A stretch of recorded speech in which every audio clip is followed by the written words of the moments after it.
guys, welcome to the Nina and Sub Show. Today with us, we have Natasha and Amrita from Divinity Weddings. Guys, we are in for a treat. These two are luxury boutique wedding planners and they have planned some of the most gorgeous weddings, including elegant home weddings. So now we're going to help you plan your grand Indian wedding. But bite size.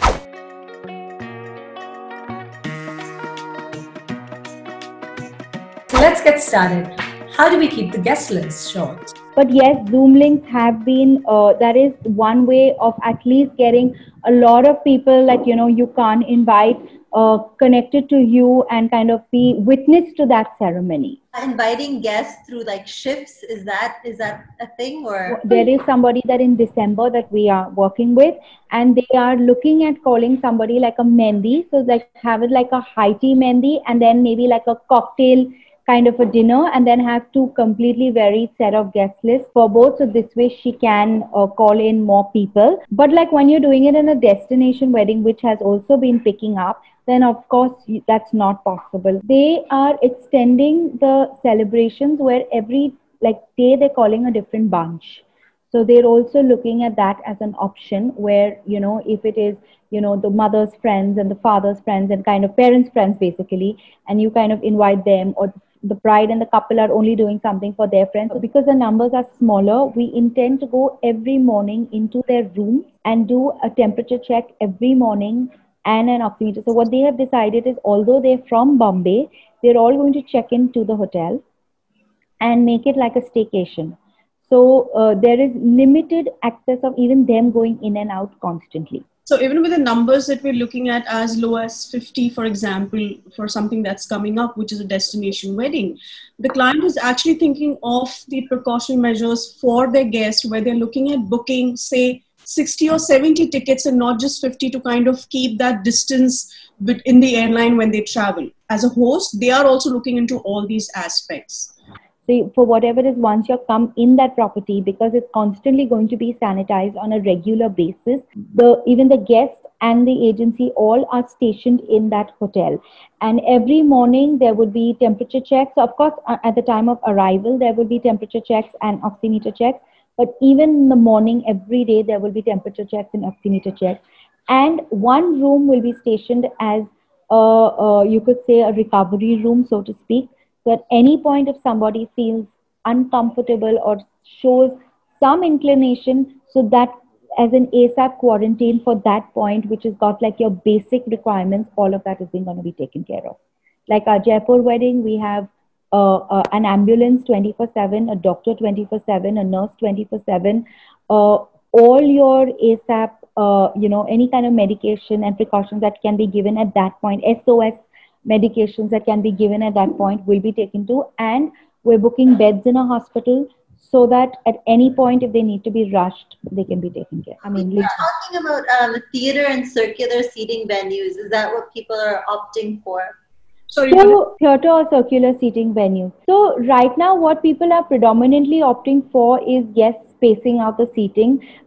It depends on what the occasion is. So yes, if it's a ceremony, there will be more theater based, but we will try and, space that out as much as possible. Try and restrict it to 2 days. You don't need to do a longer celebration. So for venue, when people are coming to you for venues, what are they opting for, considering we have to socially distance also, and also keep in mind like those hygiene kits and our masks? So just for taking precautions, what are people looking out for now? Outdoor is definitely better, because then you're not confined and you have more space in that sense. So basically what we're looking at is that a venue that probably would have accommodated at least 100 to 200 people. So therefore you have like much more space, especially like buffet.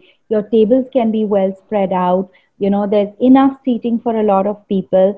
So in that sense, yes, as much as possible precautions, so the venue gets sanitized before the guests walk in. There are sanitizer stands at the entrance, sanitizer bottles everywhere. So when it comes to your venues, what happens is we need to have adequate time pre and post. So because there will be vendors who will be doing some kind of decor, we don't know where they're coming from. And those vendors are something that you can't restrict to a number. Say, I want only one person or two people coming in. So, that kind of flow. So first you need to see, yes, their tests have been taken care of. Second, before they enter the property, all your oximeters, your temperature checks, all of those things are done. They get into the venue. They do everything that they have to do, and then once they leave, you need at least 2 hours before the event starts, where you have to sanitize the entire venue. And also, once your event is done, again, you need 2 to 3 hours where your venue has to be sanitized before someone else uses it the next day or whenever, So all those things also have to be taken into consideration when you're planning. So all the timings would change, I guess. Correct. Yeah. Correct. Yeah. Correct. How would you do the entertainment bit? Because that's very important in all our weddings. So how would someone Correct. In fact, now a lot of parties are having but that works for like a youngsters and stuff. And if your numbers are limited to the 20 to 30, you also have your entertainment virtually. So you put up an LED screen and you connect with a DJ or with a live singer, and they are actually performing on their LED screen through the Zoom link. And yet you kind of have that party atmosphere.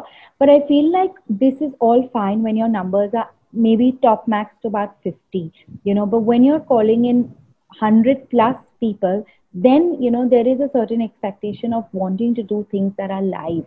Because then there is a certain, especially with destination, if you're in Bombay, you can still do that. You can still have a simpler dinner. You can still tone things down if you're in your own city and planning a wedding, of a slightly larger number which, currently, whatever the restrictions are there to it.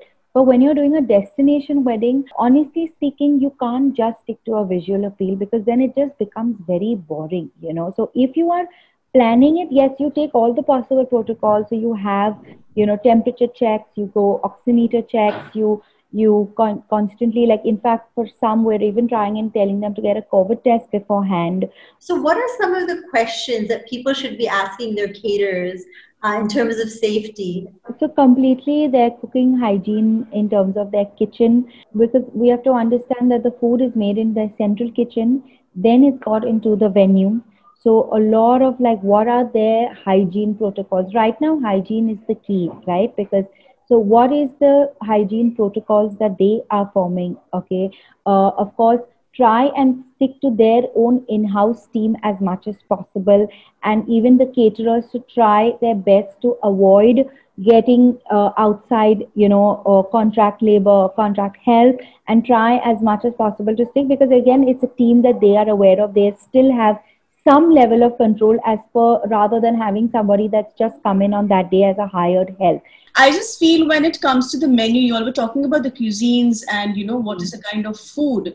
So we surely want to avoid a lot of cold food. It's going to be more of hot food. You don't want buffet food, which is just lying and sitting there. You want more a la minute, more live stations. And everything is going to be, portioned for a person. So even if it comes to your starters, for example, you don't want someone who's going around with its starters all over the place. So, we had a friend who just kind of had an event at one of the properties in Bombay. And what they had done is, so if you have 5 starters, they had actually pre-plated those 5 starters, and those were served. So, you're not again picking and biting into everything on the platter. It's not messier, it's easier. So food menu also has to be planned accordingly, where you don't have too much food, which is kind of getting cold. So, you still need staff, but you need to plan it more smartly. You do not have someone, you don't have buffet, so you don't have too many people going and helping themselves, standing, queuing up.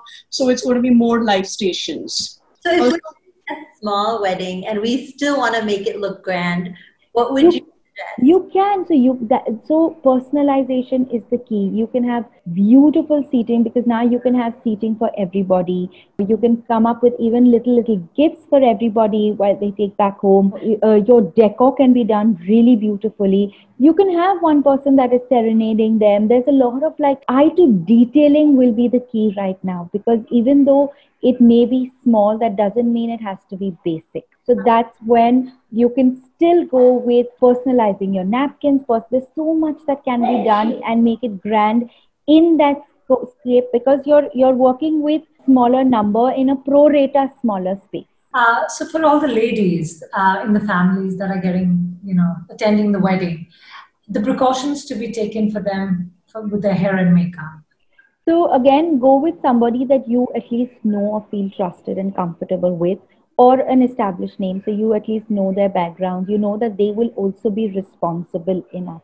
Yes, of course, the first thing they do is they wear their PP kits. They are fully like covered up, because they are going to be in that kind of close proximity with the bride and the family. So earlier what used to happen is you have the bride, you have the bride's mother, you have the bride's sister, all the immediate family members used to have different makeup artists. So now they kind of also try to restrict to maybe just one or two max. So again, you don't have too much of outflow of people coming in and out. How do you ensure that the hotels are following the guidelines before the big wedding? So let's start from even when the guests kind of get off at the main porch. Your bags, for example, your bags are going through a scrutiny where they are actually sanitized even before they are loaded into the car at the airport. When they come to the hotel ensure that, there are enough staff to sanitize your bags. Then when you get in, so now we don't have, especially when it comes to a destination wedding, you don't have flower petals being showered and all of that. Again, taking those precautions in mind. When you're entering into the hotel, when it comes to your keys, everything is just ready for you. And this is something that we are planning for November. So we know that these are the precautions that we are taking. You will not have beverages served because they're just lying down there. You will not have any open mithai. You will have mithai, maybe bite size, but again, wrapped. So it's easier, and people also who are consuming it feel safe. And then, your rooms, especially when it comes to hampers. So your hampers are placed by the hotel staff a day prior, because your rooms have to be sanitized to ensure that there is no flow of people going in and out in that room. Even the cars, for that matter, when your cars, my guest is using a car from one hotel to the other hotel, the car gets sanitized before the second guest is being seated into that car. And you have stickers to kind of show that, yes, this car has been sanitized. The first guest who sits in the car will take off the sticker before he gets into the car. So... Wow, things we never even thought of, right? So what new things have you all been working on since the lockdown, and especially to make weddings more fun? So we're working on a very interesting project. We've collaborated with a very well-known DJ, and we're working on a company where we're curating music for the wedding ceremony. But the thing is that because AJ being a DJ for so many years, he's got a certain ear for music rather. We also have been in the industry, so we know what works from a ceremony point of view. And so keeping, our experiences together, the kind of music that we are doing is very contemporary in its beats. So we don't want it to sound very bhajani, as if I may say so, but to kind of give it that modern beats, it's very refreshing, and it's very soulful. Not only just recorded music, but we also have somebody on an Octopad that gives you live beats and elements to it. And there is a ceremony, a director that kind of connects between the pandit and the musician, so that everything is in sync and in flow. Thank you so much for these tips. Yeah. Thank you for having us. It's been a pleasure.